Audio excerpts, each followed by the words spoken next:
I forgot to put like enable auto start when as soon as I whatever. So okay, so now I'm live. Man, they're busy over there. Anyways, sorry for the no music thing. I am trying to set it up, and sorry if I'm not able to read the chat in a moment. I'm trying to fix this weirdness. Let me see. So everything's connected. I hope. I mean, I hope so. That's what I'm hoping. And let's see. Pause this. You know, it's gonna suck eventually because I'm pretty sure I have to do the exact same thing. Like go on like the regular YouTube page and even see the chat, because it's not letting me see the chat at all for some reason. The one weird thing is though, it's why is it it only shows go on like, okay, there you go. Go on like the regular YouTube page and even see the chat, because it's not letting me see the chat at all for some reason. The one weird thing is though, it's okay, it works. Why is it so the audios work? Now let me just go ahead and it only shows... I think the funny thing is that I do have some... Oh, my bad. Stupid mic. I forgot. I forgot to mute the audio. My bad. The good thing is I was working on some things, right? Where I got like some background music like organized there and there. So that's pretty helpful in case if I can't find the whatever. So wait. So this is the vertical live stream, right? Let me see. Wait, they're the same. Wait, what? They're the same live stream, so I can't multi-live stream? I am so confused. Am I doing it correctly, or... This one says it's not live yet. Oh! I am so stupid. Again, like, I forgot it's not even enabled, like, enable auto start. Oh, my gosh. You know, that's what happens to me last stream though, like from months ago, where like I was live streaming myself doing a reaction of like looking at iceberg videos, and for some reason like it literally just, you know, messed me up, because I guess I just forget to press go live. I mean, I get it's cool control and stuff, but I just thought it's already built into the system or something. Anyways, I have to get off this stupid like other tabs because apparently it doesn't work like that. So wait, am I both live now? I'm sorry if there's no background music at the moment. I'm just been really busy. Let me see if I can find something to play.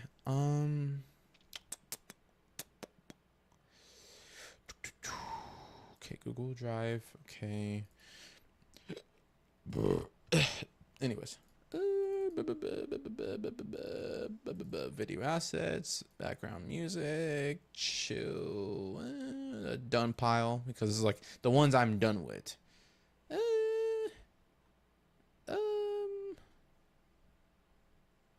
I guess Roblox? I don't know. Let me see. Anything that's cool. I don't think that's chill.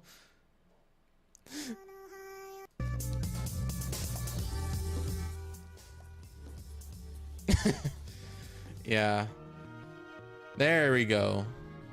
There you go. Much better. Can I put this on loop? Yeah. There we go. Much better.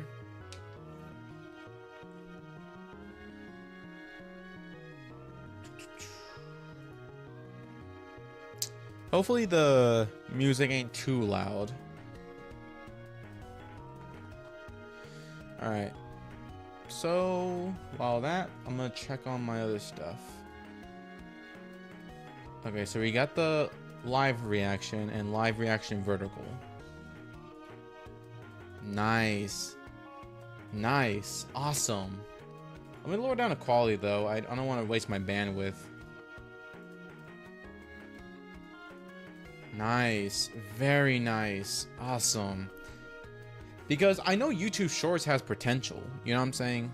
But the good question is my YouTube Shorts activating? Like, can I even see myself on YouTube Shorts? I don't know. One way to find out.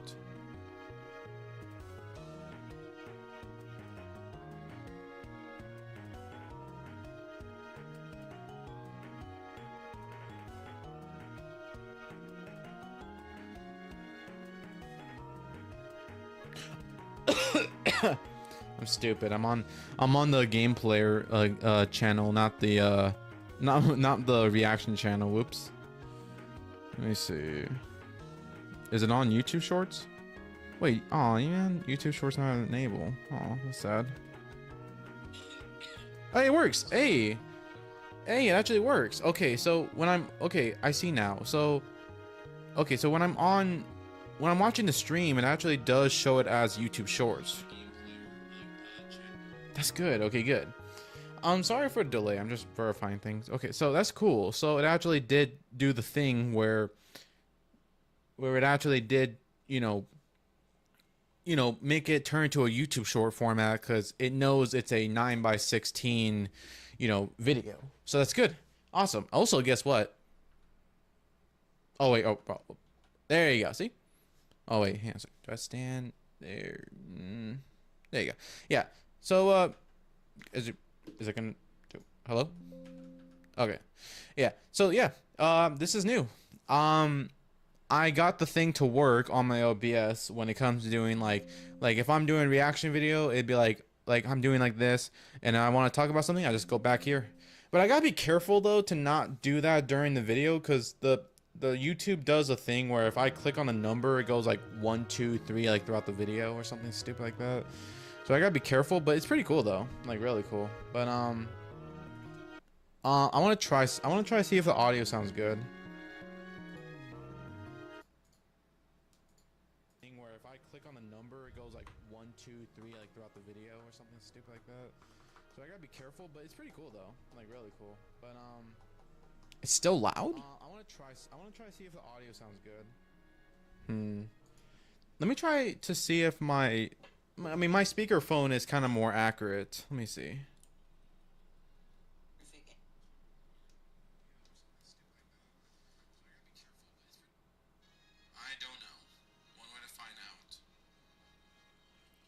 Okay, I think the background music is good. Okay. Okay, it doesn't seem that loud to my voice. Anyways,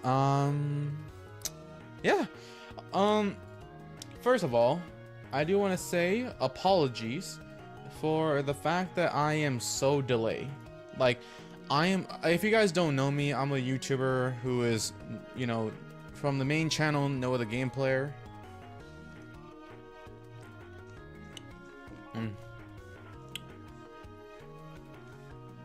Let's just say the idea is that I messed up where I should have, well, not like I should have, but like it's just been a long hiatus, if that's the word.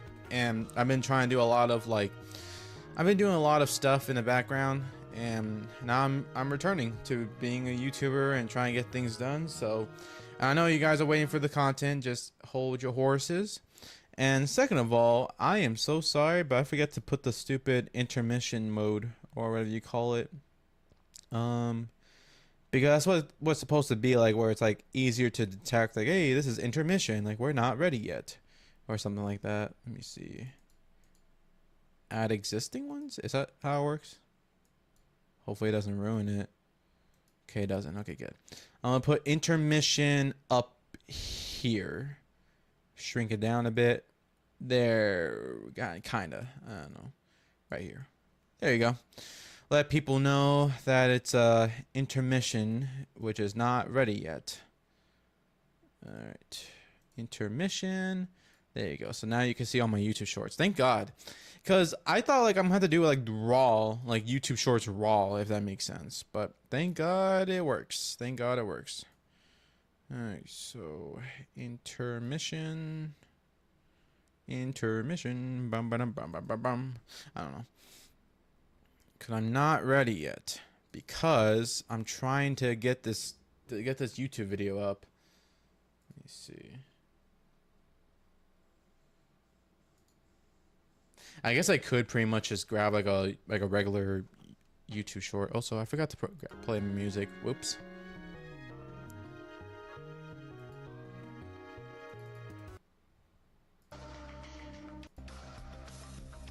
There you go. Yeah. You know what's sad though? I should have grabbed like the Super Mario like background music, because the music was pretty nice there, like back in the old era. Alright.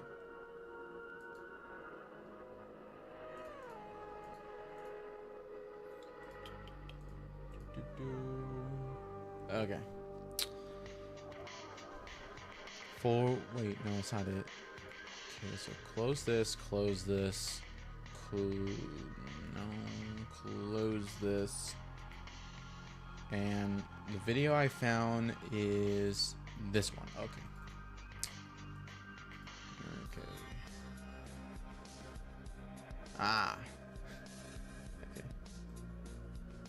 Now, my hopes for this like live stream is I hope there's no fan service happening on my main frame, because you know how it is in anime where like there are some moments there and there, and I just really hope there's nothing to demonetization, if that makes sense.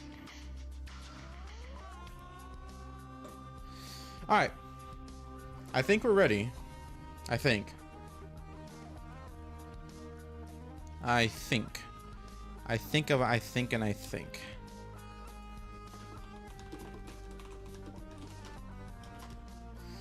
right.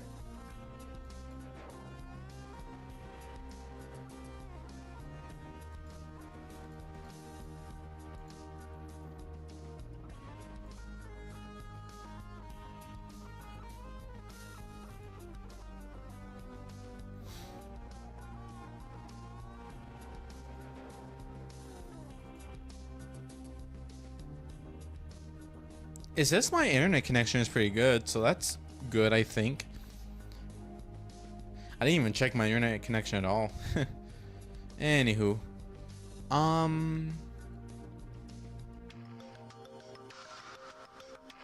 I'm stupid. It's on the oops. The mouse and keyboard cam is like on the bottom, I see. Okay. Now, alright, let's do this. Alright. Okay.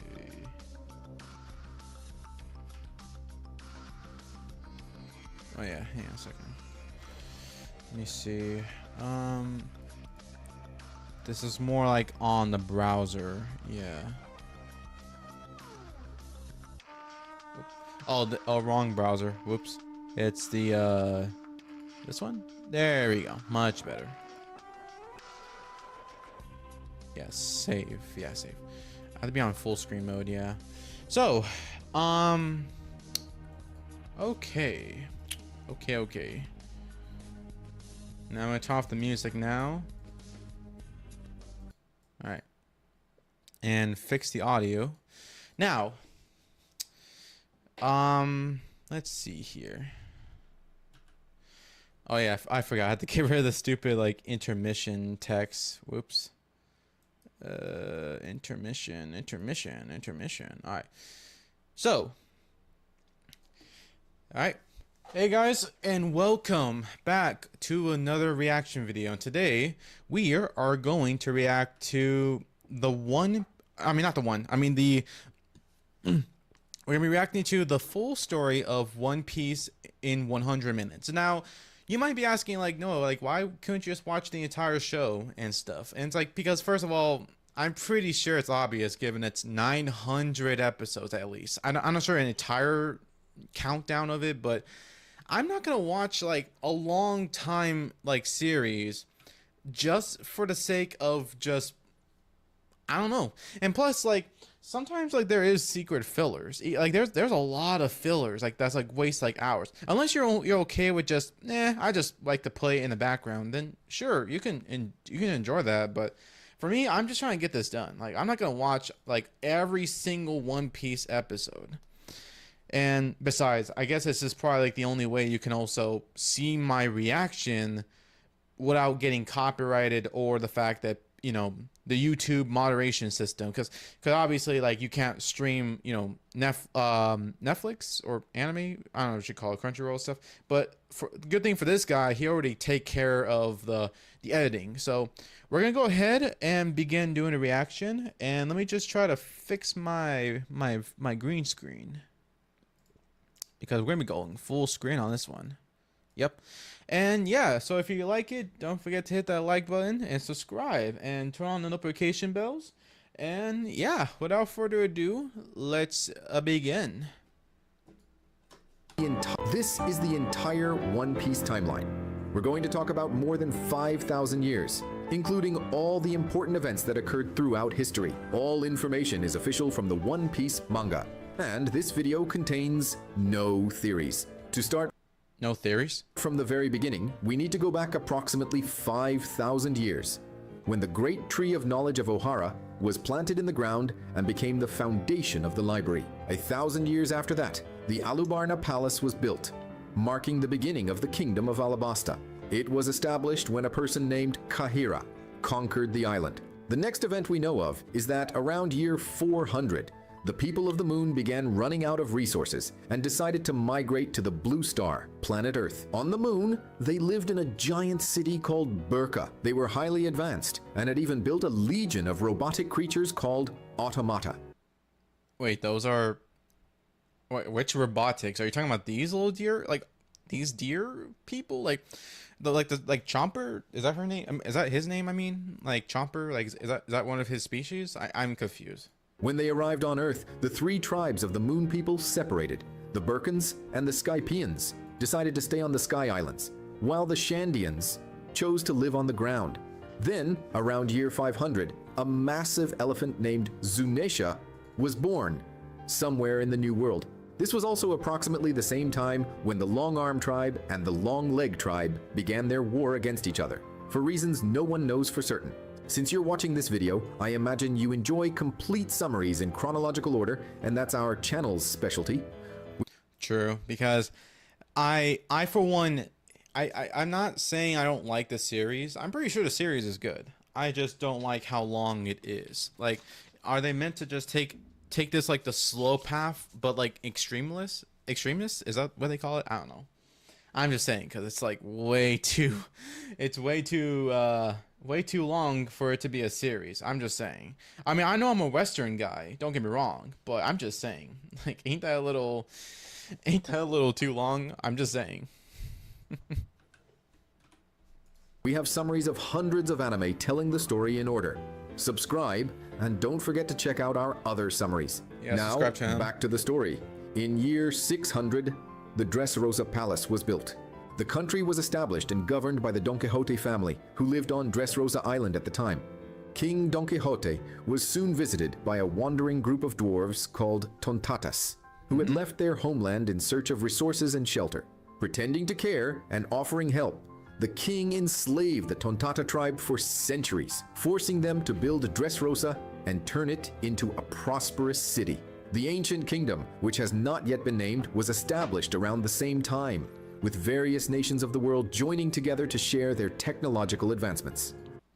Sorry for the pause, I had to check. Enslaved the Tontata tribe for centuries, forcing them to build Dressrosa and turn it into a prosperous city. The ancient kingdom. The people of this kingdom. Let me try something, because I feel like I messed up on the filter. Maybe... Yeah, I think I messed up with the filter. Which has not yet been named, was established around the same time, with various nations of the world joining together to share their technological advancements. Oh, I got the wrong... Oops, sorry for the pause. Oh, my bad. My bad. I got the wrong, like, live stream I just played. Whoops. Sorry about that. I'm trying to, like, see if it's the audio background messed up, or... I think it's fine. I think. Hopefully. I think. What a weird pause, I guess. Access to the three ancient weapons, said to possess divine powers. Another thing that occurred before the beginning of the Void Century was the creation or discovery of the devil fruits.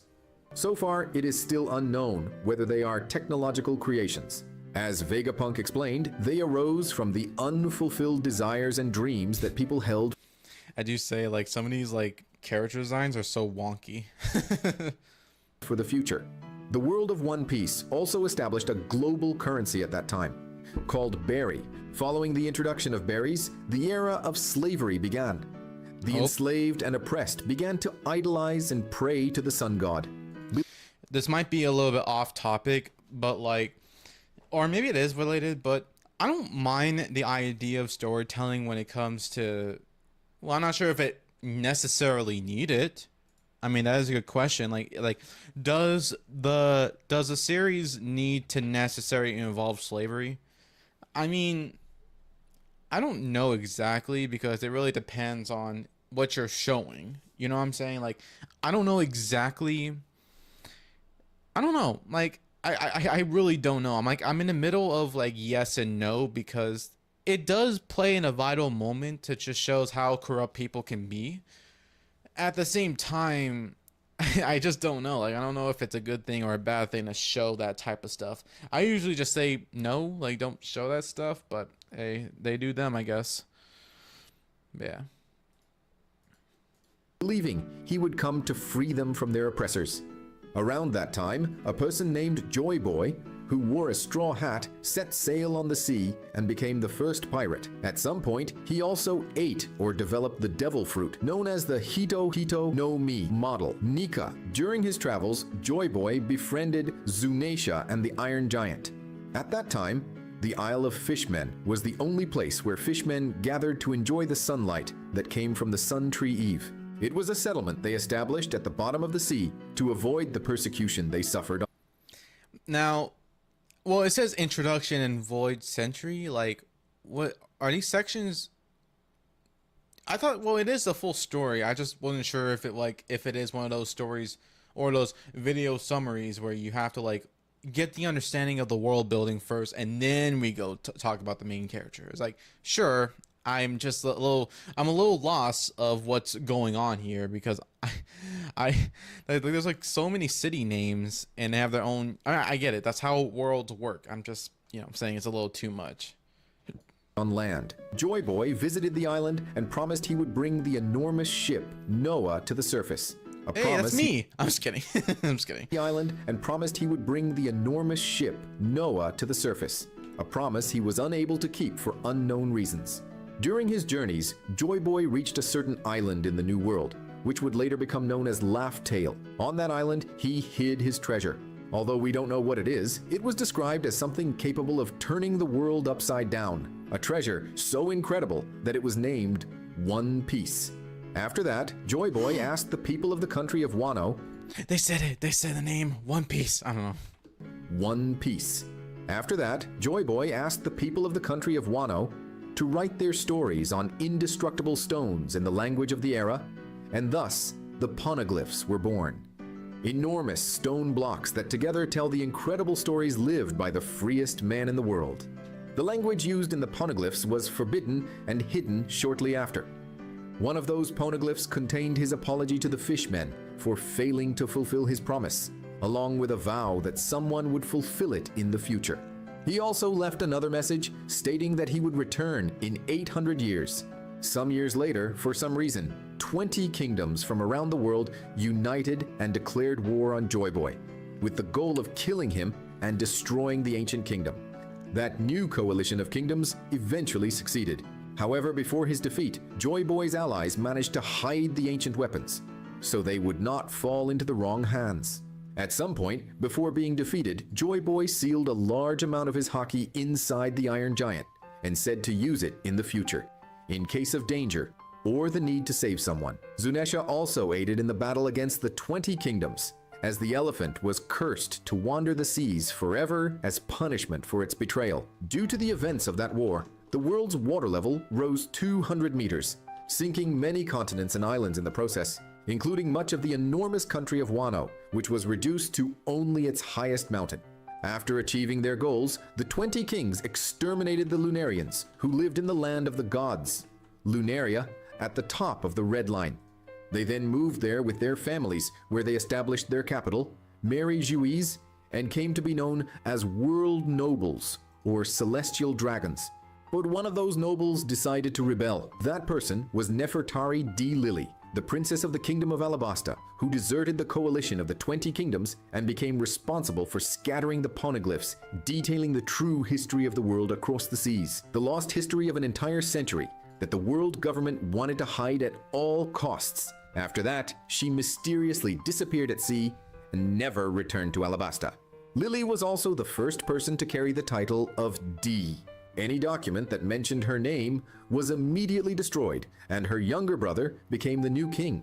Following those events, the coalition of the 20 kingdoms was renamed the World Government and began hunting down and destroying the history of everything that had occurred over the past 100 years, including Joy Boy, the Will of the D, the Ancient Kingdom, and the Ancient Weapons. That erased portion of history came to be known as the Void Century, and any research into it was considered one of the worst possible crimes, punishable by death. As the tyrannical Don Quixote family left Dressrosa and went to live on the Red Line, the Riku family took power and cultivated a healthy and sincere relationship with the Tontata tribe.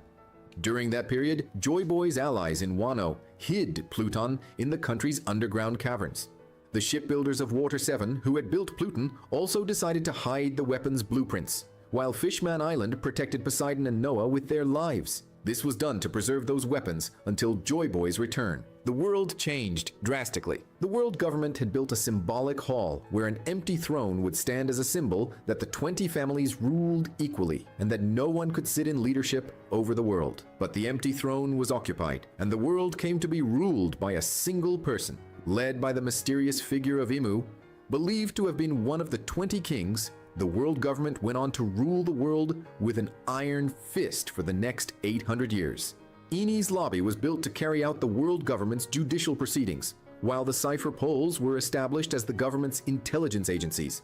Around year 800, noticing the rising water levels, the world government began the construction of massive bridges known as Tequila Wolf, Vodka Wolf, Rum Wolf, and Bourbon Wolf. These constructions were carried out by slaves from countries that did not submit to the government, and those bridges will one day serve to allow the world nobles to move above the waters. Is that the reason why, like, in, like, when it comes to, like, Luffy and stuff, like, he hates the government because the corruption in there? I'm just kind of, like, wondering in a sense, like, that's like the main thing, right, about, like, Luffy, is that he's the type of guy who just don't like, you know, the government controlling their lives, yada yada. But does he like good government? Like, I'm not sure if there's ever such a thing as a good government, but you know. All islands are destined to sink, and only the Red Line will remain above water in the future. At some point close to year 1000, an ancient giant named Ors was born. He was larger than any giant currently known in history and was called the Continent Puller. It is said he conquered countries and islands, but ended up dying frozen near the North Pole, as he was unprepared for the cold climate, wearing only a piece of cloth as clothing. Around year 1100, a giant dragon attacked the country of Wano, but was defeated by the legendary swordsman known as Ryuma, called the God of the Sword, using his great black blade, Shusui. Then, in the year 1122, an adventurer and botanist named Mont Blanc Noland set out on an expedition through the Grand Line. During his travels, he saved the Tontatas in Greenbit, who were being terrorized by tyrants. Eventually, he arrived on the shores of Jaya, after befriending a local girl and saving her from being sacrificed to a giant serpent. Noland convinced her father to let him treat the Shandians who were dying of a fever caused by a tree. In return, the Shandians allowed Noland to visit the lost golden city of Shandora, and the two formed a strong bond with each other.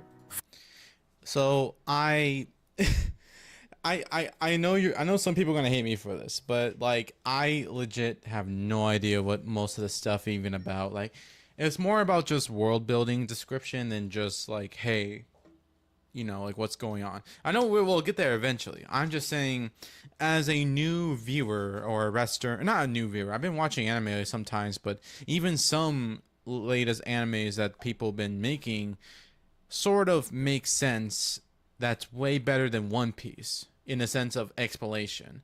Not even like the summary of this video makes it any better still, because it still is confusing. And like I said, like I don't know.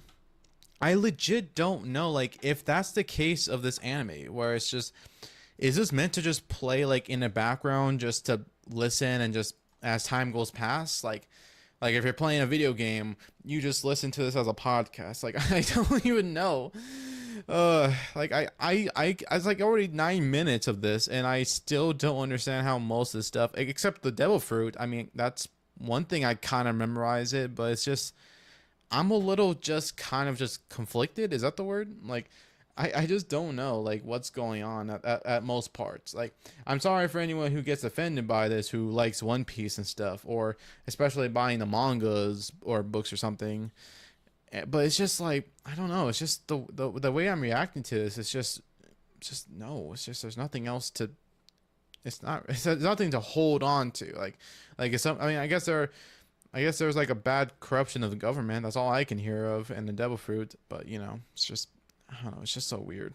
4 years later, the upward current known as the Knock-Up Stream launched Shandora all the way up to Skypiea, and so the descendants of the Moon People were reunited once more. The Skypians, seeing Shandora as a sacred land rich in resources, decided to invade, sparking a 400-year war between the two tribes. Meanwhile, Noland returned home and told the king of Loveneel about the golden city he had found. Curious, the king wanted to visit Jaya to see it with his own eyes, not knowing that the island was now in the sky. Noland took the king there, but upon realizing that the city and its people had vanished, the king, furious, ordered his execution. Noland was nicknamed Noland the Liar, and his family was ridiculed and exiled from the kingdom.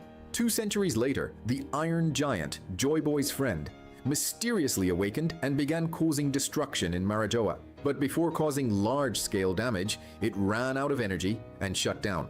Saturn ordered the science division to hide the robot and study it in secret, even against the world government's orders to destroy it. Around year 1400, the pirate group known as the Giant Warrior Pirates began causing chaos throughout the Grand Line. During that period, a giant named Morley was captured and imprisoned on level 5 of Impel Down. Using the powers of his devil fruit, he secretly escaped and created tunnels that became known as level 5.5 of the prison. Meanwhile, the vice captains of the Giant Warrior Pirates continued their adventures. I forgot. My bad. I forgot to disable the stupid filter thing. Whoops. Whoopsie daisy. Warrior Pirates Dory and Brogy had a disagreement and began their legendary 100-year duel on Little Garden. Without their captains, the rest of the crew was captured and nearly executed by the world government. But before that could happen, a young nun named Mother Caramel intervened, and using the powers of her devil fruit, she pleaded for the giants' release and brought them back to Elbaf. Working in... So, well, that's more like a glow down now. So what, like she has the devil fruit of peace, like to bring peace and harmony? Like, is that her power or something? Cool. Look at all the kids. It's like it's like, what the heck are these drawings? What the heck? He's like, and then it's like, and it's like, and then this guy is like, and then this girl's like, hee hee ha, or something stupid. And then the lady right here is like, hey, I want to buy some snacks, merch, or something stupid like that. Cooperation with the Cypherpol, Caramel opened an orphanage on the island to export orphaned children to the government. Around the same time, the Kingdom of Flevance began mining white lead amber, despite knowing it was toxic to humans. Surely, that would have grave consequences in the future. In 1443, in Wano, the lord of the Kurozumi family poisoned 4 other lords to seize control of the region and become shogun. Unfortunately for him, an heir I have no idea what a shogun is. of the Kozuki family was born, which interfered with his plans. After his conspiracy was uncovered, the lord committed seppuku out of shame, while the rest of his family was hunted down and eliminated. Get out of my face! I'm just kidding. Around year 1450, Sphinx Island became too poor to remain affiliated with the world government. The resulting chaos led Edward Newgate, who was born that year, to become an orphan. 7 years later, somewhere in the New... You want to get in my vein? I'm just kidding. The face. I know I'm just playing around with this. It's just so funny. I don't know. I just like to make some jokes there and there. You want to get in my van? I got some Scooby snacks. I don't know. world, Haruta built Weatheria and decided to study the climate on the floating island alongside his colleague. In 1461, in Elbaf, Charlotte Linlin was abandoned by her parents and taken to Mother Caramel's orphanage. Unable to control herself during a fast, Linlin went into a destructive fit and ended up killing one of the former captains of the giant warrior pirates, Jarul. Furious, the giants decided to eliminate the child, but Mother Caramel convinced them to spare her life. However, she had to leave the island and take the demonic child with her. A year later, during another hunger crisis, Linlin ended up eating all of her fellow orphans, along with Mother Caramel. This resulted in Linlin acquiring the powers of the Soru Soru no Mi, which had been Caramel's fruit. Shortly after, Linlin encountered a pirate named Struisen, who saw potential in her powers and decided to join her. In 1469, the legendary blacksmith of Wano, Shimotsuki Kozaburo, decided to leave the country with 24 other people, despite the prohibition. The group traveled to East Blue, and upon arriving, Kozaburo drove off several bandits with the help of the locals and founded Shimotsuki Village. A year later, Kurozumi Orochi was born and had a difficult life due to being persecuted because of his lineage. In 1472, the giants Oimo and Kashi were tricked by the world government into becoming the guardians of Aeneas Lobby. The government lied, saying they would free the captured captains if they accepted the task. In reality, Dory and Brogy were still dueling on Little Garden. That same year, the Rumbar pirates encountered a young whale named Laboon near the entrance of the Grand Line. After befriending her, they promised they would return and continued their journey. However, not long after, in 1474, the Rumbar pirates met their end in the Grand Line after losing their captain to an illness and being struck by a barrage of poisoned arrows. So is that how like this guy turns into a skeleton because because he died previously but somehow he's alive? Due to the powers of Brooke's devil fruit, he was the only crew member to survive. At least his soul was left wandering, trying to find his body in the midst of the fog. At the same time, so he has to wait. So wouldn't his body be gone like forever? Because it dissolves and stuff. How is he gonna find his body? What? Gold D. Roger was gaining fame as a powerful rookie pirate. Alongside his right-hand man, Silvers Rayleigh. Shortly after forming his crew, they hired Tom, a shipwright from Water 7, to build an incredible vessel using wood from the treasure tree Adam. The ship was named Oro Jackson. A year later, in the Kingdom of Vodka, a boy named Kaido turned 10 and was already considered the strongest soldier in the kingdom. The year 1480 marked the beginning of the Rocks era. The infamous pirate Rocks D. Zebek took over an island called Hachinosu and began gathering the strongest pirates for his crew. That same year, Edward Newgate, now known as Whitebeard, met Kaido on Hachinosu and convinced him to join the Rocks crew. Linlin also joined the Rocks crew around the same time. A year later, details of Kuma's and his family's bloodline tests were leaked, and they ended up being sold as slaves to the Celestial Dragons for being buccaneers. This resulted in the deaths Buccaneers, like like the poor people. Is that what it means? I don't know. Of Kuma's parents over the following 4 years. During that time, a group of settlers founded Orangetown in East Blue. Shaki retired as a pirate and opened a bar in the Sabayori archipelago, while Kurozumi Higurashi returned to Wano to plan a coup alongside the young Orochi. Finally, in 1485, Roger and his crew reached Lodestar, the last island pointed to by the log posts. Around that time, the Mad Science Group was created. The members of that group included Vegapunk, Judge, Caesar Clown, and Buckingham Stussy, who conducted illegal scientific research. In Wano, Kozuki Oden finally received the title of Lord after taking over and reforming a lawless region of the island called Kuri. A year later, the Celestial Dragons acquired stolen fruits from Hachinosu and placed them as prizes for the winner of a hunting tournament on God Valley Island. Angered by the government, Rox and his crew decided to invade the island to take back the fruits. Is this the guy who that I seen in some episodes? Like, like the people who were basically the like the group of people who are basically the who started this whole problem to begin with? Is that what it is? I don't know. Learning that Rox was on the island, the Roger pirates also arrived. igniting a legendary clash between the two crews. This might be a really bad timing, but I seriously need to go to the restroom. So BRB, I'm gonna go and go to for a restroom break. BRB.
All right, much better now. I'm not sure where I put the towel at. Let's see. Oh man. Great. I'm not sure if I. Oh, I left the towel on the thing.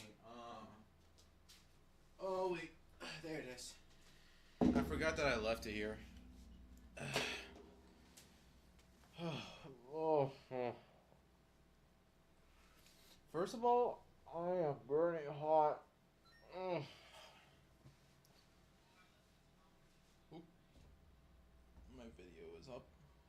Pause that. Oh, my goodness. Whew. Man, that was hot. I forgot I left my towel in the chair. Oh yeah, you know what? Hang on a second. BRB.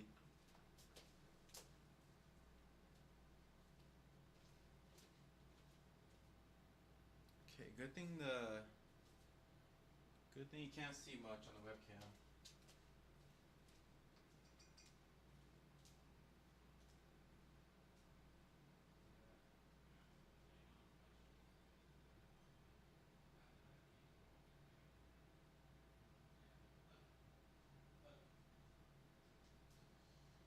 Alright.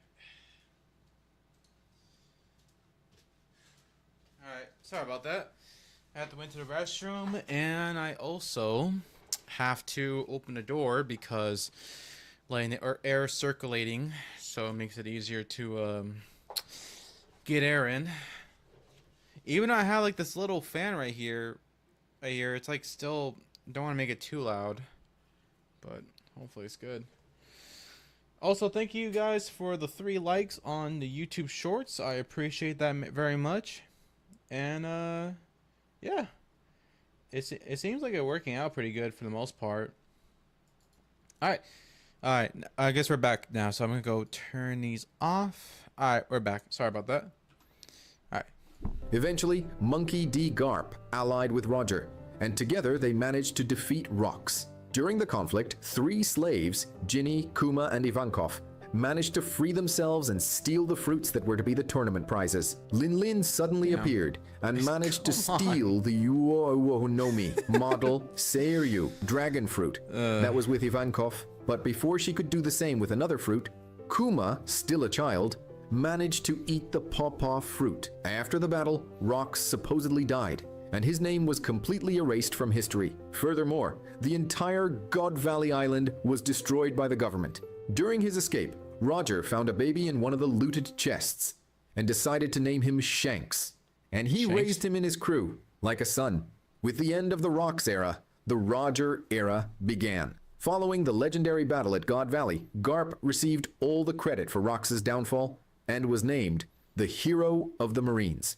At some point after the God Valley incident, Kaido was captured several times and even taken to Punk Hazard, where Dr. Vegapunk conducted experiments to clone his devil fruit. But the experiments were unsuccessful, and Kaido managed to escape, freeing Albur in the process. Albur was one of the few remaining Lunarians in the world after the world government had exterminated his race during the Void Century. After escaping together, Kaido told Albur that he planned to form his own crew and invited him to join, thus founding the Beast Pirates. Meanwhile, other former members of the Rox crew, Lin and Whitebeard, also decided to form their own crews, creating the Big Mom Pirates and the Whitebeard Pirates.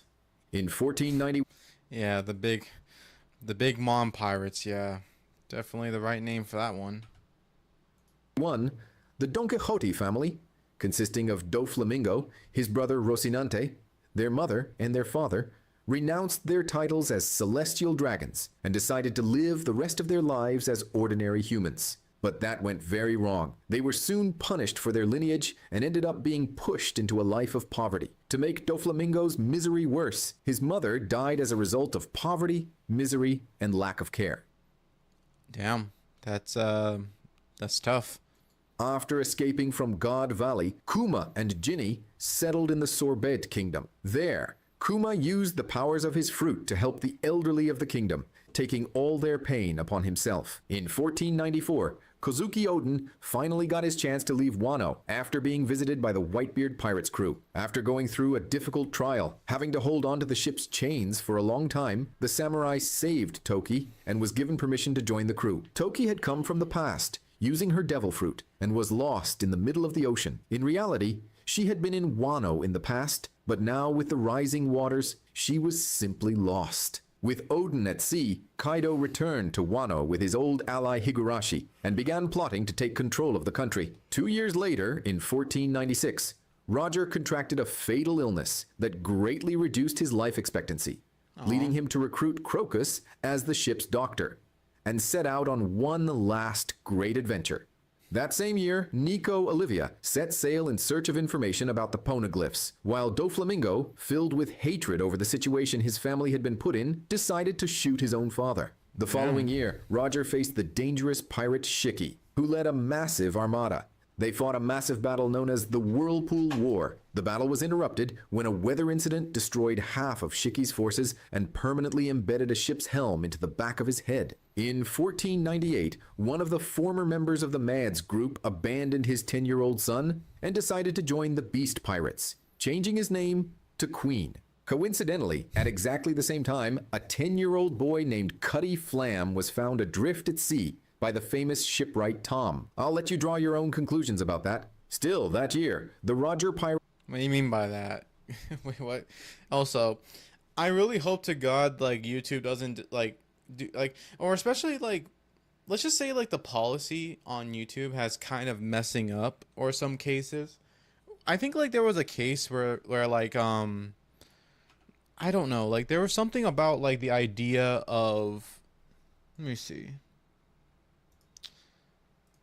Anyways, it was like an idea where like if you show butts, like like the rear ends, it doesn't matter if it's tame or not. It would still get marked as like whatever. And second of all, it really depends. I'm not sure if it's better or not, like if the way that you say it or the transcript would be the moderation detecting that, or I don't know. Like I gotta be careful, but I guess that's the point is, right? Like like after like the live stream, I'll edit this whole thing out. Maybe, I don't know. It like there and there when it comes to trying to make sure the videos will stay put, including the live stream question mark. I don't know. It really depends. Pirates fought an epic battle against the Whitebeard pirates, which lasted 3 days and 3 nights. In the end, Roger formally asked Whitebeard for permission for Odin to join his crew. Inuarashi and Nekomamushi, who were still young and loyal followers of Odin, decided to accompany them. The crew reached the poneglyphs in Iskaipia, where Odin wrote Roger's message. Roger also visited Zu and inspired a young Pedro during that period. Meanwhile, the Mads group was officially dissolved, and Kizaru was sent to arrest Vegapunk. Jeez, that long head. What the heck? But Vegapunk was unfazed by this because he knew the government wanted to hire him as their scientist rather than arrest him. And that is exactly what happened, with both Vegapunk and Caesar Clown joining the government's research team. Later, he adopted Sentamaru and made him his bodyguard after the boy was exiled from his village for being too strong. Kizaru, who had by then become a close friend of Vegapunk, decided to train the boy. While working for the government, Vegapunk was visited by Professor Clover from Ohara, who implored his help in uncovering the truth behind the poneglyphs. I kind of wonder, like, if most of the time, like, throughout, like, the One Piece anime, like, they would, like, the thing is, right, like, I feel like they do this thing, right, where I feel like One Piece is the idea of freedom of creativity, in the sense that you have no limits of what the character design should have been. Maybe in a way of shading it or adding, cheeks, like like this one, Vegapunk like like immediately a little declined. Like, I'm not sure you can later, see it. Oh, my bad.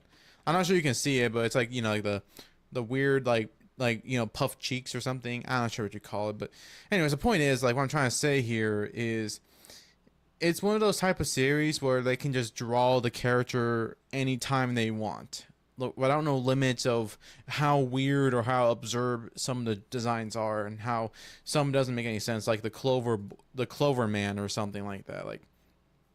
Like the design itself is a bit kind of weird or wonky, but hey, at least people can enjoy character diversity of different designs, I guess. So I guess behind the poneglyphs.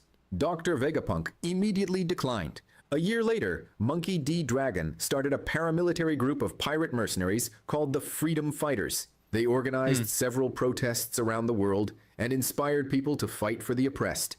They also asked Vegapunk to join their cause, but he again refused. That same year, the Roger Pirates finally concluded their great voyage and conquered the Grand Line by arriving at Laugh-Tale with Odin's help. While they were celebrating, the country of Wano was facing a coup by the Beast Pirates, which nearly led to the death of Odin's wife and son. Shortly after the end of their voyage, the Roger Pirates disbanded, and each went their own way. Their captain turned himself into the Marines. While imprisoned, Roger asked his old rival Garp to look after his son, Ace, and Garp, of course, agreed. Upon returning to Wano, Odin realized what had happened in his absence.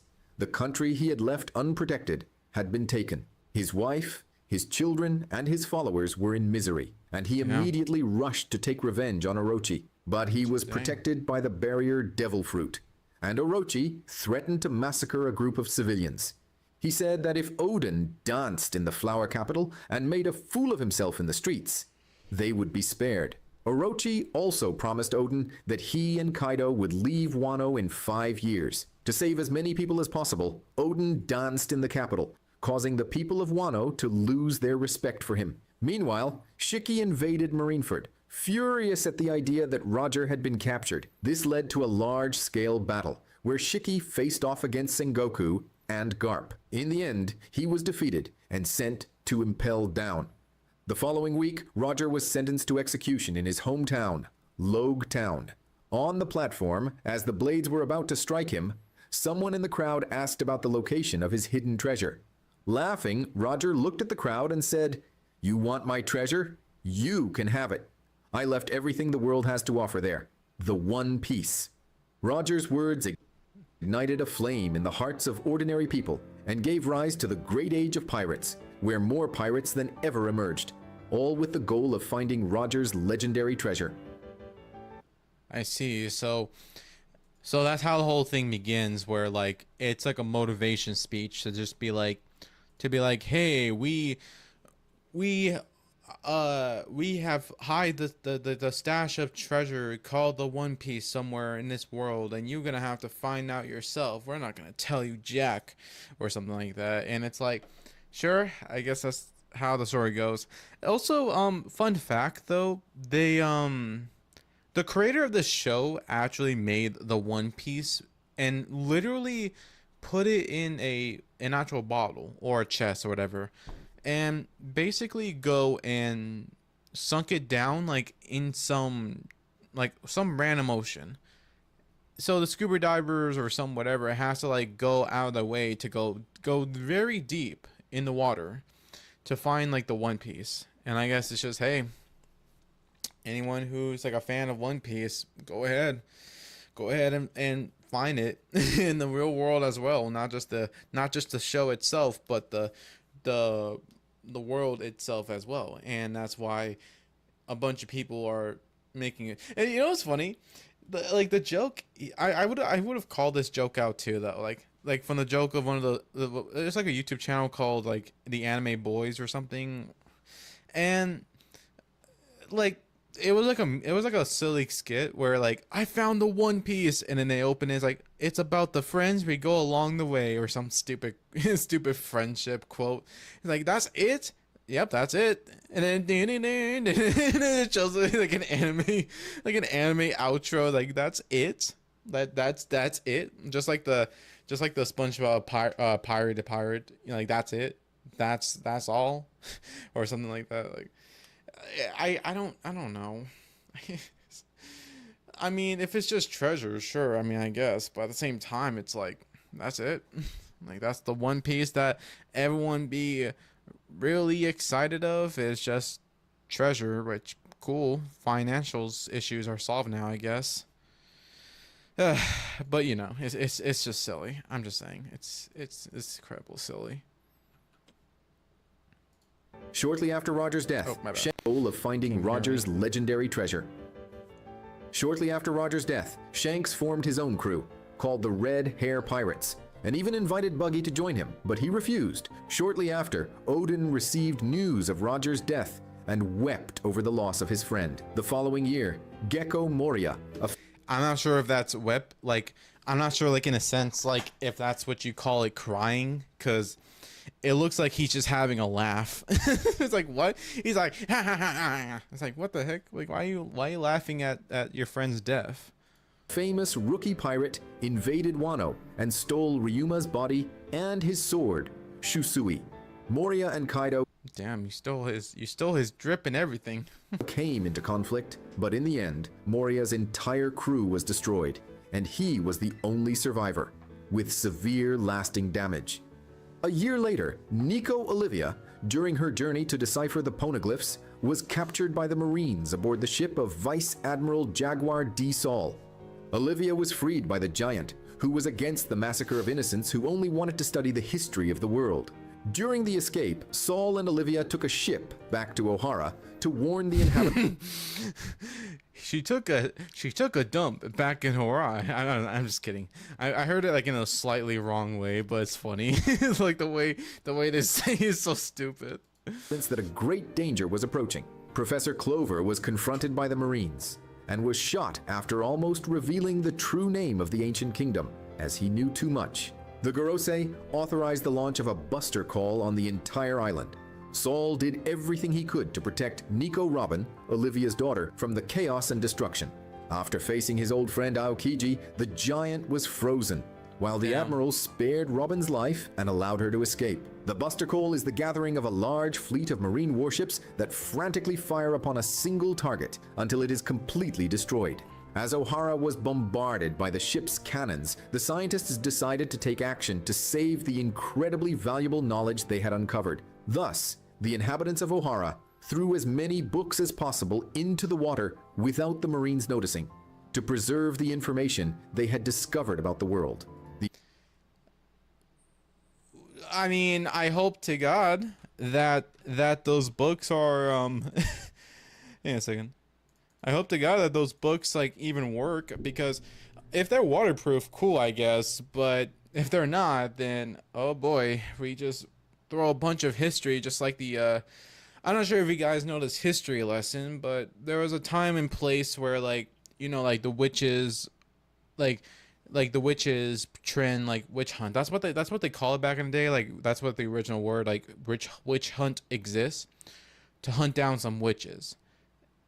It's kind of like the similar idea as like you burn the witch, but also you burn the books. So you basically just pick up the book and just throw in the pile, like we don't need your dark magic or something like that. And of course they don't burn it this time. They just throw in the water now. Not the real life. I mean this fiction, but I'm just saying like well, I would have assumed maybe like you'll just put like a book like in a secret cabinet or something. I don't know, like just something like a deep underground hole or something. I don't know. I'm not sure exactly why you have to throw in a lake or something.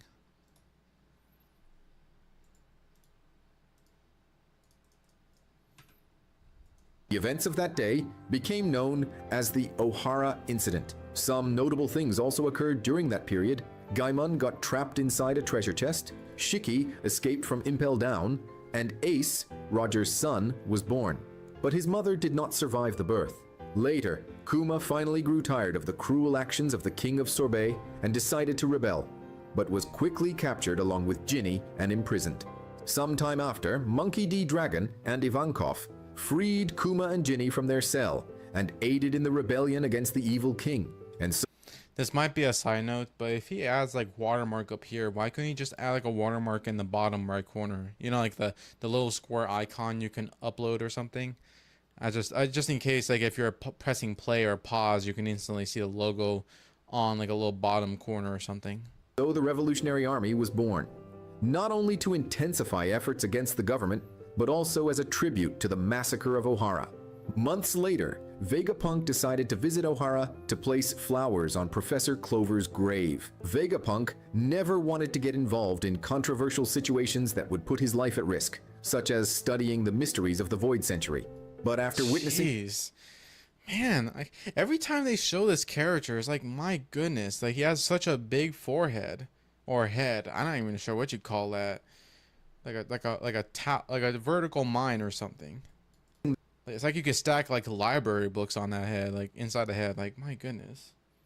That scene of injustice, his curiosity intensified. Upon arriving at a lake, Vegapunk was stunned to see the giants of Elbaf gathering the books that had been thrown into the water. Dragon met with Vegapunk and explained that the giants were saving those books because they understood the value they held. After that conversation, Vegapunk completely changed his worldview and decided he would follow his own path. In the year 1503...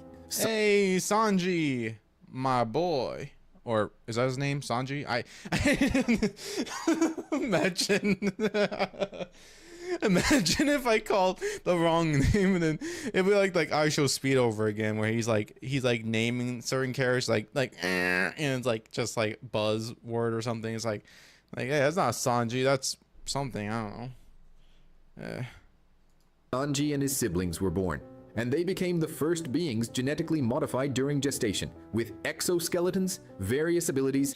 Oh, is that where those 4 or 5 characters were? You know, like I saw like a video.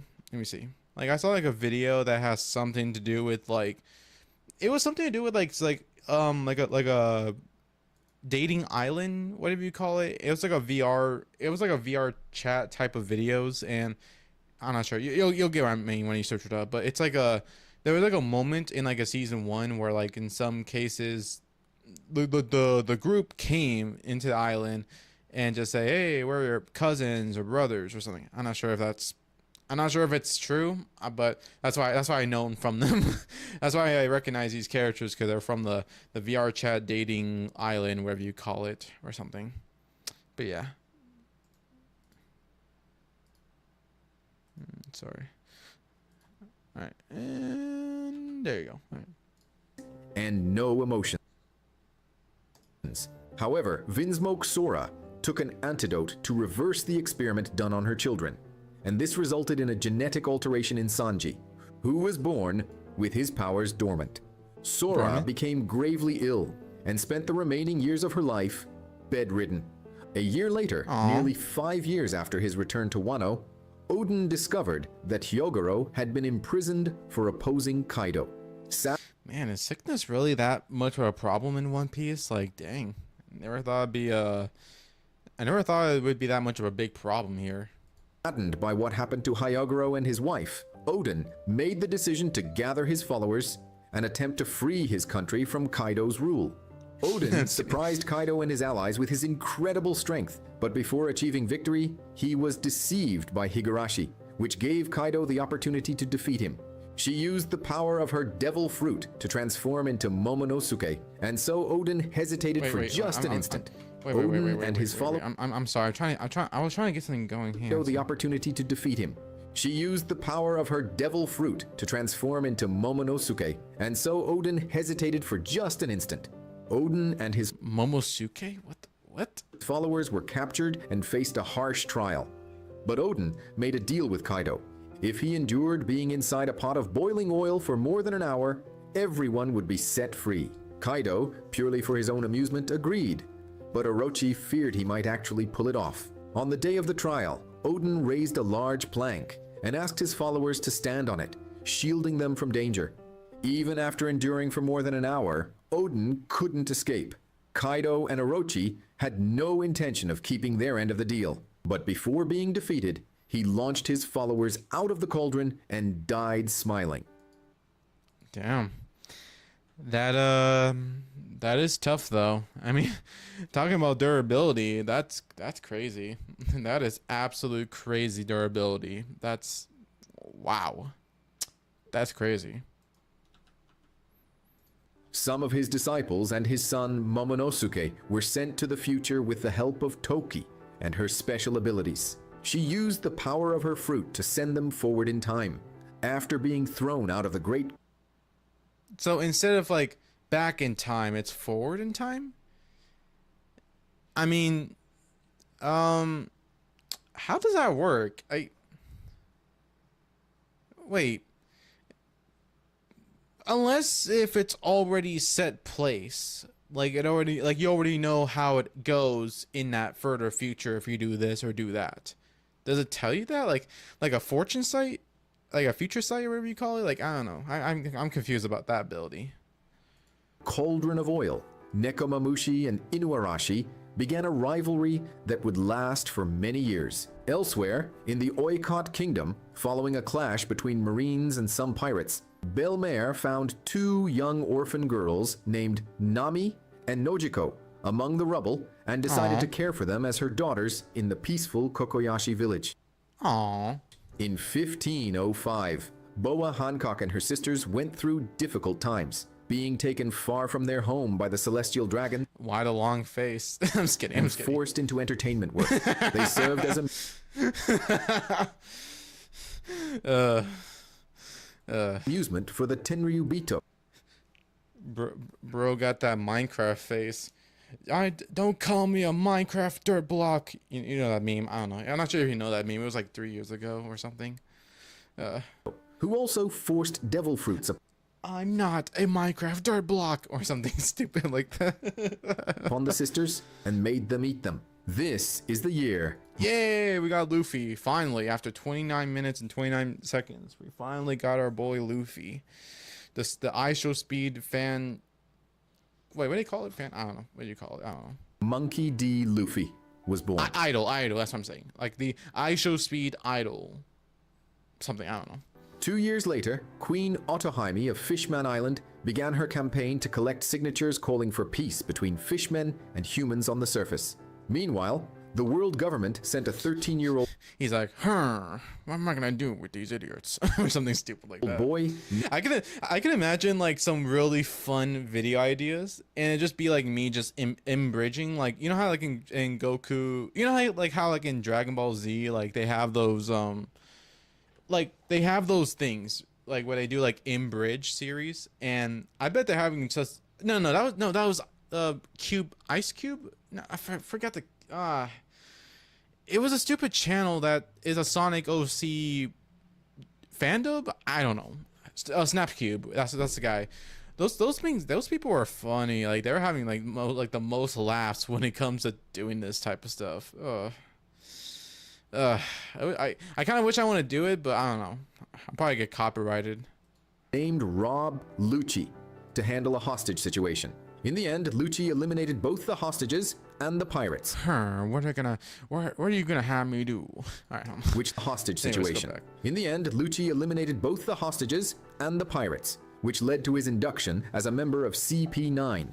In 1508, Fisher Tiger, 3 years after Boa Hancock and her sisters were enslaved, decided to invade and incite a revolt in Mary Jouise, freeing several slaves. After scaling the Red Line, Fisher Tiger managed to invade and free everyone, including the sisters and Boa Hancock. I'm not a Minecrafter block. I'm just kidding. This girl is named Koala, and she was deeply... Hi, hello there. I was having my own fun time, just thinking about like the fandub in bridge, like, hi y'all, how are ya? It's like, hi, I'm your best friend, or something stupid. Traumatized from having been a Hancock. This girl is named Koala, and she was deeply traumatized from having been abandoned by her parents, and so mistreated by the celestial dragons. She was thus adopted by the mermen who raised her as a daughter, and Koala would later become an important member of the Revolutionary Army. Tiger then formed the Sun Pirates with the freed fishmen. Sun Pirates? Using the sun as a symbol of freedom from the sun god Nika. Meanwhile, in the city of Flavance, due to the white lead disease, the entire population of the area was contaminated, including a young girl named Trafalgar D. Waterlaw. After losing everything and everyone he loved, Law fled the country and eventually... Ain't that hat a little too big for him? ...joined Doflamingo's pirate crew. In 1510, Ginny, leader of the Eastern forces of the Revolutionary Army, was captured and used in experiments, and worse, by Saturn, and she became pregnant in the process. The following year, the government captured Joy Boy's legendary devil fruit, and during the transport of the Hito Hito no Mi model Nika, the ships were attacked by the Red Hair Pirates, who managed to steal the legendary fruit. At the same time, the former empress of Amazon Lily died of love sickness, and Boa Hancock took her place. To protect her people, Hancock also became one of the Shichibukai, 7 warlords of the sea. Meanwhile, Law's condition was worsening, and Corazon realized... Sorry.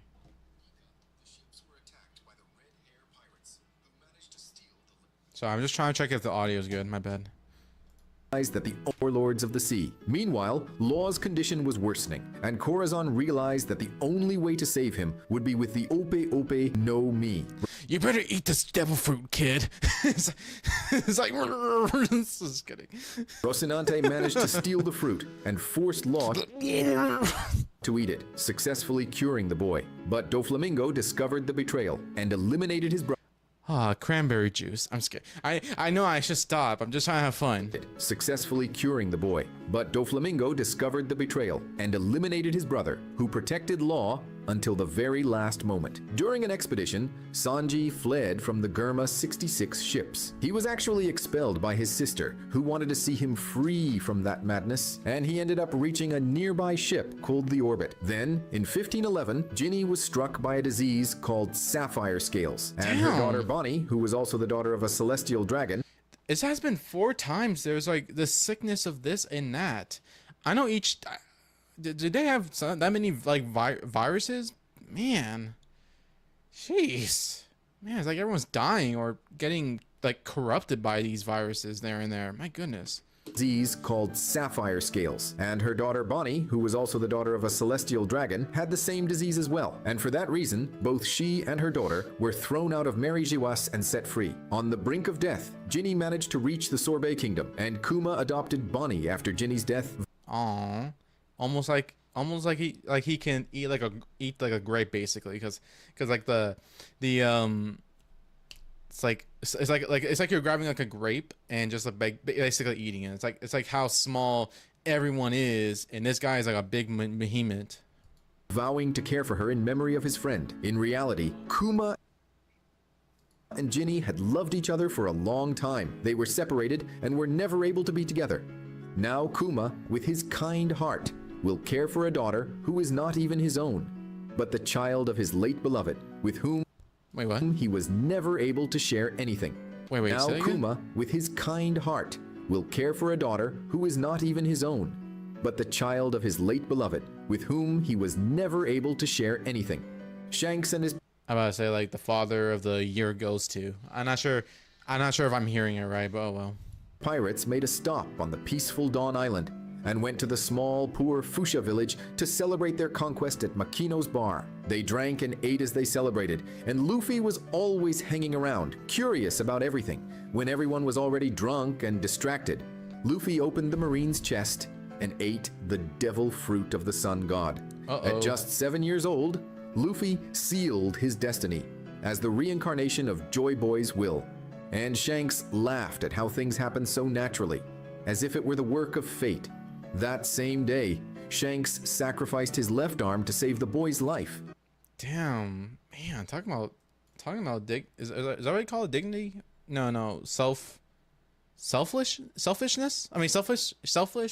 I'm stupid. After all, that beast was about to devour Luffy, and if you think about it, that Selfless? I don't even know what the word is. I'm sorry. life. After all, that beast was about to devour Luffy, and if you think about it, that giant This Barney dinosaur mother effer. I'm just kidding. eel would have been the carrier of the Hito Hito no Mi model Nika. Would it have been able to stretch? Shanks also gave Luffy the straw hat he had received from Roger, and told him that one day Luffy must become a great pirate. Luffy? I don't think that's how you pronounce it's Luffy. It's not Luffy. What do you mean, Laffy Taffy? Actually, that makes sense. If it's a gender bent version of the main character, that would be Laffy, not Luffy. Like Laffy is a female, Luffy is male. Leave it down in the comments if I'm correct. Return that hat to him. Luffy, son of It'd be like Laffy Taffy Candy. That's the inspiration from the name. Dragon must become a great pirate and return that hat to him. Luffy, son of Dragon and grandson of Garp, now had a life's mission. Garp decided to train Luffy upon seeing that he possessed a legendary devil fruit. In addition, Garp was also looking after Ace, Roger's son, and the two lived together under the care of the former bandit Dadan. Over time, Ace and Luffy became good friends, and also befriended another boy from the kingdom named Sabo, who was a noble. Months later, a celestial dragon visited the Goa kingdom for an inspection. He's like, "Did you pay your taxes, boy?" "Oh, I'm sorry, sir." "You better be. Next time maybe our dep," or something stupid like that. I don't know. To make the kingdom appear cleaner and safer, the nobles decided to burn down the slums along with all their inhabitants. Fortunately, the Revolutionary Army appeared and managed to save many people from the fire. Sabo, upon witnessing his family's actions, decided to Okay. I'm sorry for most of you guys if you're trying to take this seriously. It's just I'm just having fun, okay? Like I was literally having fun with making some jokes there and there, like making some in-bridge or something. I don't know. Oh my goodness. Man, I'm having a fun time though. It's funny though. Like when it comes to making jokes there and there. Also, let me check on something. Like, did you? So befriended another boy from the kingdom named Sabo, I'm trying to check if the audio is good. who was a noble. Months later, a celestial dragon visited the Goa kingdom for an inspection. He's like, did you pay your taxes, boy? Oh, I'm sorry, sir. You better be. Next time maybe your dep or something stupid like that. To leave the island on his own. Okay, I'm just checking if the audio sounds good, but that's it's so, oh my goodness, that's so funny. You better pay your taxes, boy. Oh my goodness, I am funny. Sabo, upon witnessing his family's actions, decided to leave the island on his own and set out to become a pirate. But shortly after setting sail, he came across the ship of a celestial dragon and was immediately attacked. The small pirate ship stood before the enormous celestial vessel, and the world noble fired a bazooka at young Sabo, whose ship Granny, shoot by a bazooka. I don't know. was celestial vessel, and the world noble fired a bazooka at young Sabo, whose ship was wrecked, leaving him with a huge scar on his face and causing him to lose his memory. He was saved by Monkey D. Dragon and was thus brought into the Revolutionary Army. Around the same time, Shanks visited Rayleigh in Sabaody and told him about Monkey D. Luffy and how he reminded him of his former captain. Fisher Tiger was eliminated in an ambush. One of Tiger's top officers, Arlong, was also captured by Admiral Kizaru and sent to Impel Down. Following Arlong's capture, the following year, the new captain of the Sun Pirates, Jinbe, decided to become a Shichibukai. He did so in order to negotiate the pardon and release of his former crewmates. The plan worked, but the Sun Pirates split into 3 different factions after Jinbe and Arlong disagreed over their goals as a pirate crew. Arlong only wanted revenge and wished to enslave humans. Some pirates attacked the ship Sanji was on before a tsunami struck the area. The only survivors were Zeph and Sanji, who ended up stranded on a remote island with only a few supplies. Zeph gave all his food to Sanji. After 3 months, they were finally rescued, and the two decided to open the Barity, a floating restaurant. In Shimotsuki village, a boy named Roronoa Zoro was training to become a swordsman alongside his rival, a girl named Quina. Over time, Zoro and Quina developed a friendship and rivalry and made a promise that one of them would become the greatest swordsman in the world someday. But Quina suffered a mysterious accident, and Zoro decided to fulfill the dream they had both.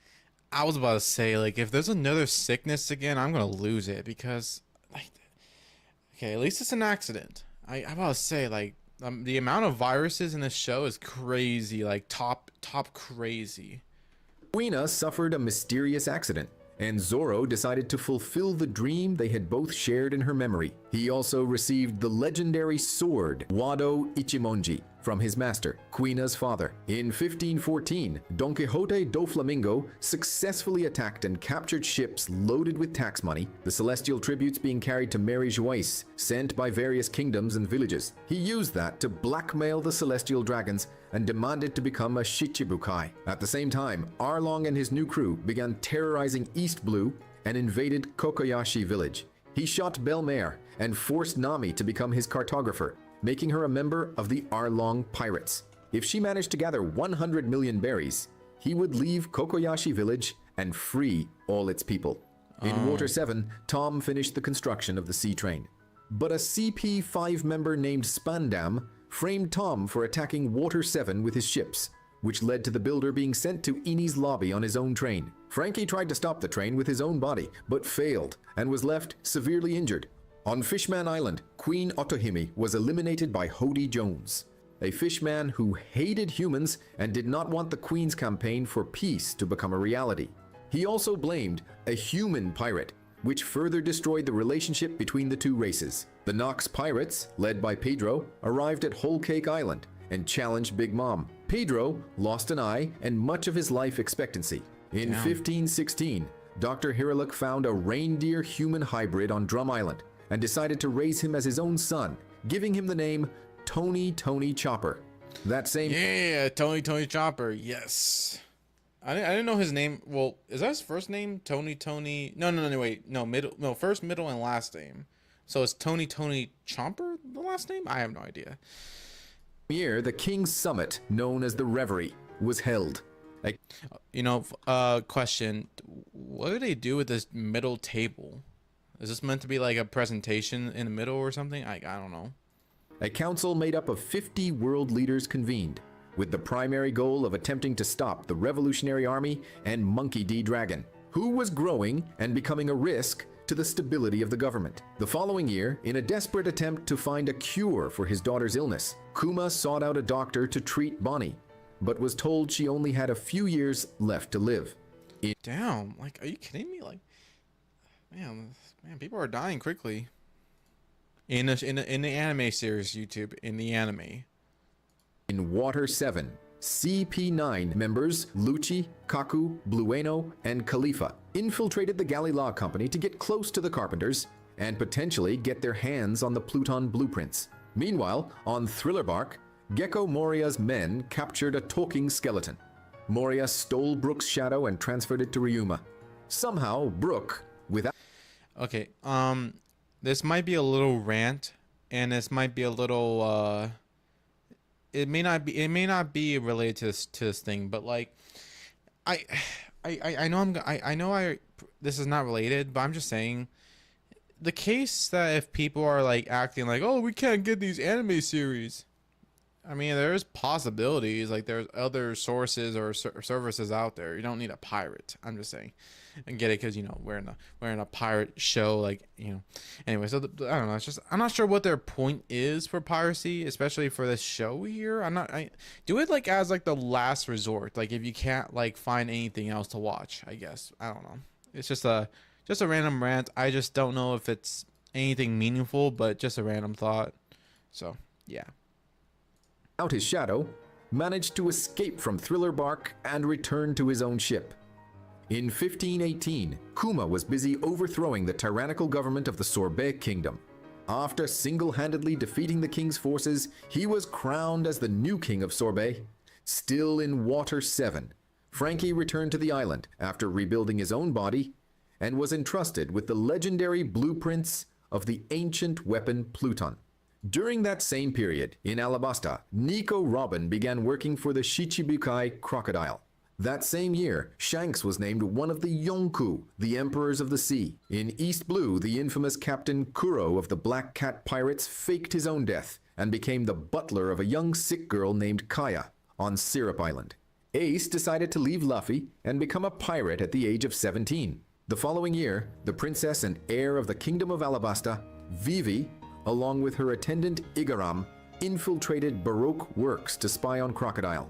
Determined to make a name for himself, Ace formed his own crew, the Spade Pirates, with his friend, Masked Deuce.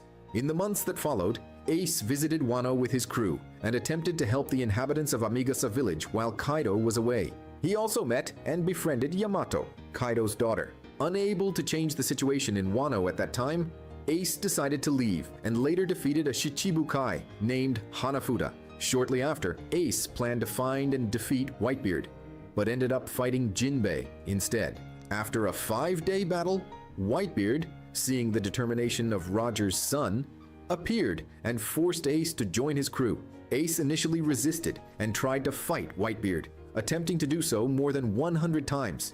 But over time, he accepted his new crew and became the commander of the 2nd Division. Side note, also bad pause, but I seen like most like anime characters when it comes to like, oh, they're big muscles, like they're strong, but so how are they like defeated by a small weakling? And it's like, I don't know, the logic doesn't follow or doesn't really make any sense. But it is a show after all, so I mean, I don't know, it just doesn't make any sense. Kuma and Bonnie visited. Jeez. Oh my goodness, look at that big forehead. It keeps growing. Dang. Look at my forehead and look at his forehead. It's like, what the frick? What the heck? My goodness. Also, how is this guy, wait, how are these two even get inside some of these buildings? Like, I'm pretty sure the building's meant for like us normal human beings. How the heck do these people even get through? I'm just saying. Dr. Vegapunk and asked for his help in curing the girl's illness.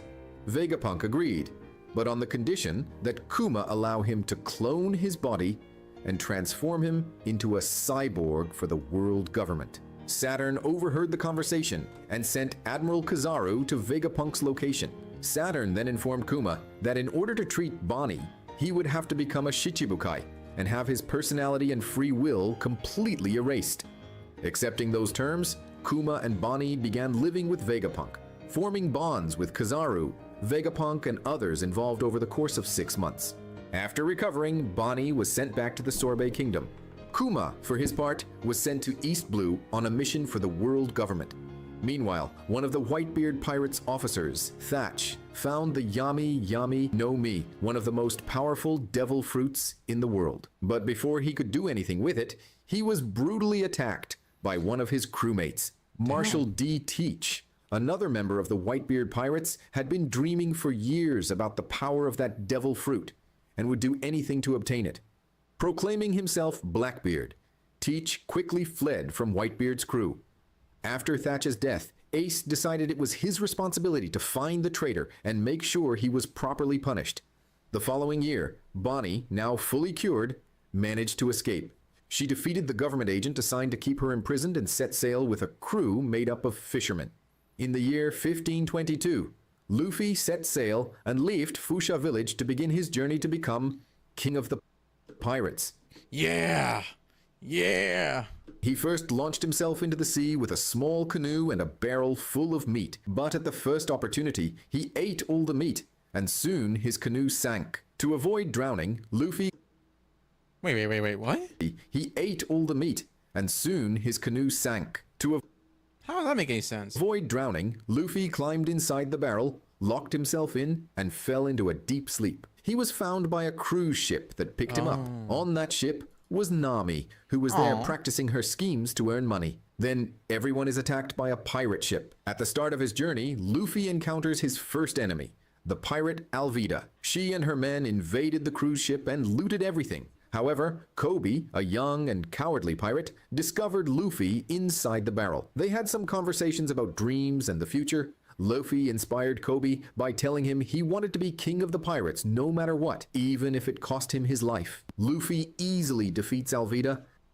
This might be a side note, or maybe not, but there was like a...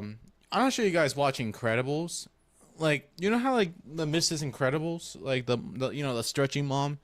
Like, if she can turn into a boat, why couldn't Luffy? Or unless he's not that fully controllable of the body like she does, I guess. I just thought like, well, you could just turn yourself into a boat, like a stretchy boat for that point or whatever you call it, and freeze Kobe. They then head to a nearby island and leave Kobe there to help him enlist in the Marines. During their stop on that island, Luffy comes across Roronoa Zoro, who was tied to a post and was being held captive by Axe-Hand Morgan. After returning Zoro's swords to him, the two defeat Morgan and set off together toward Orangetown. In Orangetown, they meet Nami, and together they free the town from the oppression of the buggy pirates. During the adventure, they obtain a map of the Grand Line. The group's next stop was Syrup Village, where Luffy befriends a local resident named Usopp. They quickly discover that Usopp's friend, Kaya, is in danger, as Captain Kuro plans to steal her fortune. The following day, the crew defeats Kuro and saves Kaya. As a token of gratitude, Kaya gives the crew a ship, the Going Merry, and Usopp joins Luffy's crew. Later that same day, they rescue two bounty hunters adrift at sea, Johnny and Yosaku. A few days later, the crew arrives at the floating restaurant Barati, after Luffy crashed into it while dodging a cannonball. Zeph, the head of the Barati, forces Luffy to wash dishes for a few days to pay for the damages caused. Meanwhile, the pirate Don Krieg and his crew arrive at the Barati, as their ship had been destroyed. At that moment, Dracula Mihawk also appears, one of the Shichibukai, and the greatest swordsman in the world. Hey, I know that guy. He's from Item Asylum from Roblox. Just kidding. But you know, like, that's what most people would have said, like, when it comes to like Fortnite and all that. Hey, that's Goku from Fortnite or something stupid like that. Like one of those kids. Right after arriving, Mihawk and Zoro begin a duel. Zoro, determined to become the greatest swordsman in the world, fights with all his strength but ends up severely injured. Mihawk leaves the scene, while Luffy and Sanji face Don Krieg's crew and emerge victorious. Damn, it's pretty brutal. Meanwhile, Nami steals the Going Merry and sails back to her village. Before going after Nami, Luffy convinces Sanji to join his crew. Sanji agrees, with the goal of fulfilling his dream of finding the All Blue, the mythical place where all seas meet. Determined to get their thieving navigator back, the remaining Straw Hat members arrive at Kokoyashi village the next day and discover that Nami had been working for the fishman Arlong the whole time. After hearing the full story from Nami's sister Nojiko, they face the Arlong pirates and free the village from tyranny. Moved by Luffy's determination to help his friends, Nami officially joins the crew. Due to their recent victories, Luffy receives a bounty of 30 million berries. Meanwhile, in Alabasta, a civil war is on the verge of breaking out, with nearly 300,000 soldiers joining the rebellion. The crew heads to Logetown, where Luffy manages to escape from Captain Smoker. Speaking of which, I see like the Netflix series, like I barely see the trailer of it. Like, I thought the trailer is fine, like the live action. Although people don't like the trailer or the live action because Luffy is not really look like that, honestly. I mean, yeah, I mean, true, because Luffy is not really meant to be realistic. So, unless if you got a really good example of a good makeup artist or some good character voice actor. No, I mean the character itself to be good at, you know, role playing as Luffy in the live action, then sure, give me some examples, or, you know, the internet examples, because it's whatever. Like, it's a whatever show that it's a cash grab in case, you know, I don't know, it's up to you if you want to watch, you know, the live action One Piece, or watch Toy Story 5, despite the fact it's already been over for the past 3 or 4 movies. So it's just up to you. I mean, would I watch it? No. I mean, maybe the live action might make it more easier to understand, possibly. I don't know. It really depends. Oh, my bad. Meant to... Like, it just really depends, honestly. Like, I don't know.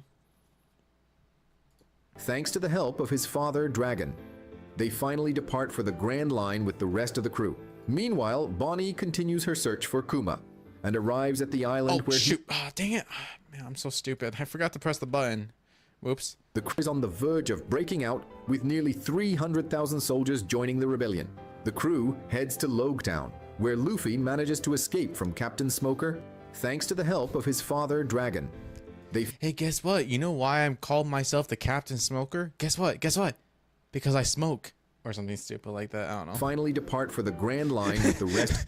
I bet like the people will be like, why would he call himself Captain like Smoker? And it's like, buddy, he's literally smoking. What are you talking about? Are you blind? Yes, I am blind. It's like, I'm legally blind. It's like, oh, sorry, G. Or something stupid like that. To the crew. Meanwhile, Bonnie continues her search for Kuma and arrives at the island where he is located. But Kuma, worried about a deal he made with Saturn, teleports away to protect her. Back with the Straw Hats, the last stop before the Grand Line is Reverse Mountain. After passing through it, they encounter Crocus and Laboon at the Twin Capes. Laboon is desperate to cross the Red Line and constantly slams her head against it. Luffy manages to calm the whale, and as a token of gratitude, Crocus gives the crew a log pose, a device used to navigate the Grand Line. The crew also encounters and defeats Baroque Works agents Miss Wednesday and Mr. Nine, who ask to be dropped off at Whiskey Peak. Miss Wednesday is actually Vivi, the Princess of Alabasta in disguise. Oh. At Whiskey Peak, the Straw Hats are invited to a banquet, but discover that the island is a trap for pirates. Zoro fought against 100 Baroque Works agents and even comes into conflict with Luffy due to a misunderstanding. Eventually, Mr. Five and Miss Valentine arrive on the island to capture Vivi, but the Straw Hats save her. At Vivi's request, the crew sails toward Alabasta to prevent the civil war from worsening. Along the way, they encounter Miss All Sunday, who reveals that the Shichibukai crocodile is behind the rebellion. Miss All Sunday is Nico Robin, the sole survivor of Ohara. The crew then arrives at Little Garden, where they meet Dory and Brogy, captains of the giant warrior pirates, locked in a legendary duel. Despite the traps set by Mr. 3, sent by Crocodile, the crew manages to reconcile the giants and continue their journey. Shortly after, Nami contracts a serious illness after being bitten by an insect from Little Garden, forcing the crew to make a stop at Drum Island to find a doctor. There, they meet Dr. Kuraha and her assistant, the talking reindeer Chopper. After defeating Wapol, the island's tyrant, and freeing the citizens, Chopper joins the crew as their doctor. Dr. Hiraluk's remedy was completed by Dr. Kureha, who... By the way, the unfortunate thing for Luffy is that he has to literally try his very best to make sure that he doesn't get like freeze, because like if once he go jump in the water, not that he can't swim, but he can probably get icicled, which probably could be a bad thing because, well, to be fair, I mean, it's really risky and you can probably get shattered into a million pieces. So, but does the character die? I have no idea. I really don't know. Like, it really depends. Or like if you're using hot melted lava like to melt the plastics, that's kind of like the same thing. So, I don't know. Launched it into the sky. A great explosion of cherry blossom petals that healed the hearts of the people on the frozen Drum Island. The crew finally arrives on the shores of Alabasta, where Luffy is reunited with his brother Ace. Ace helps Luffy deal with Smoker and gives him a piece of his Vivre card so they can find each other in the future. After Ace's farewell, Luffy and part of the crew confront Crocodile, but they are imprisoned in the casino, and the place begins to flood, though Sanji manages to rescue them in time. Luffy challenges Crocodile, but is unable to hurt him due to the fact that Crocodile is a Logia-type devil fruit user. Crocodile defeats him and leaves him severely wounded. After being saved by Robin, Luffy discovers Crocodile's weakness: water. He figured it out because he was drenched in blood the first time he managed to hit him. He tries to face him again, but is defeated once more. The Straw Hats arrive too late to prevent the rebellion in Alabasta from starting, and chaos overtakes the kingdom's capital. Each crew member faces a high-ranking Baroque works officer and comes out victorious. Meanwhile, Crocodile and Robin find a poneglyph hidden in the crypts of Alabasta. Crocodile believed that poneglyph would reveal information about the location of the ancient weapon Pluton, but hits a dead end. Enraged, Crocodile attacks Robin, believing she was no longer useful. At that moment, Luffy arrives and faces Crocodile once again. Using his own blood instead of water, Luffy manages to nullify Crocodile's powers and finally defeats the Shichibukai. Exhausted from the battle, Luffy spends the next 3 days sleeping and one more day celebrating. After the victory, he and Zoro receive new bounties and the crew departs from Alabasta.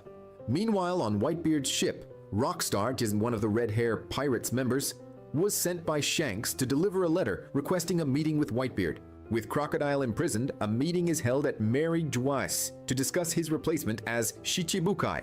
During the meeting, one of Blackbeard's men, Lafitte, invades the place and recommends his captain Blackbeard for the position. Back on the Going Merry. I'm just kidding. Anyways, aw, look at the Robin. Aw, he's so adorable. Anyways, I was hang on a second. Okay. I was about to like to ask like if I'm pretty sure this videos existed, but like if it's like Luffy or the whole team, the pirate crew versus a military base, would they actually survive and defeat them all or nah? Because it's only 5 versus like a whole bunch of Earth or USA continent, country or whatever you call it. It's like, can they survive that? Like, I don't know. I'm not. I know as a side note, I'm just kind of like just wondering, like, can they actually survive that? Like, I don't know. I really don't know. It really depends. I really don't know. It really depends if they can survive or such. The crew realizes that Nico Robin has come aboard the ship. After an interrogation, Luffy allows her to join the crew. The next day, the crew arrives at Jaya, where they meet Mont Blanc Cricket, a distant relative of Mont Blanc Noland. Wait, is this the end? Yeah, it's the end. All right. Okay, so this is halfway through the video, so I'm gonna end this off I'll end this off the video because this is like way too long. Like, I think I started recording in like about an hour and 46 minutes. I think it's because of all the commentary and such and the bathroom break, but still, that was a while. Whew. My goodness. So yeah.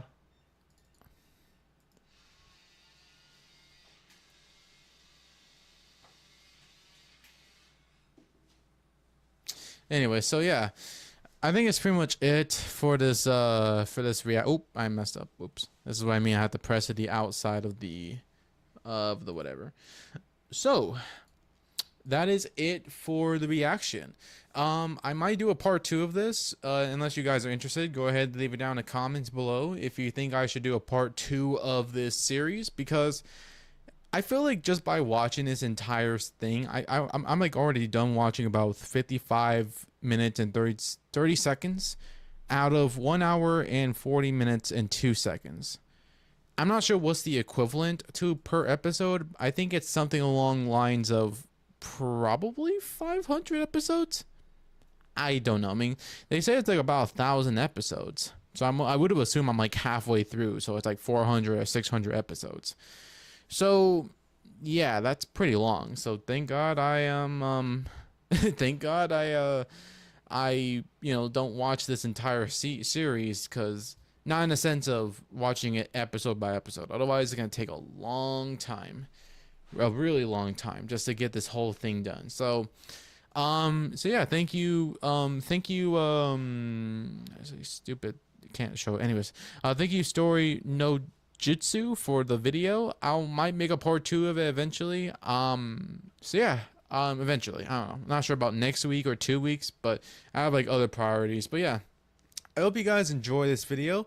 Make sure to leave a comment down below. What's your favorite moment throughout this video, or what's your thoughts behind One Piece, or if my criticisms are correct or not. Remember to keep it fair, constructive criticisms, because we have to learn together as human beings. So yeah, don't forget to leave a like, comment, and subscribe for more contents like these, and I'll catch you guys in the next one.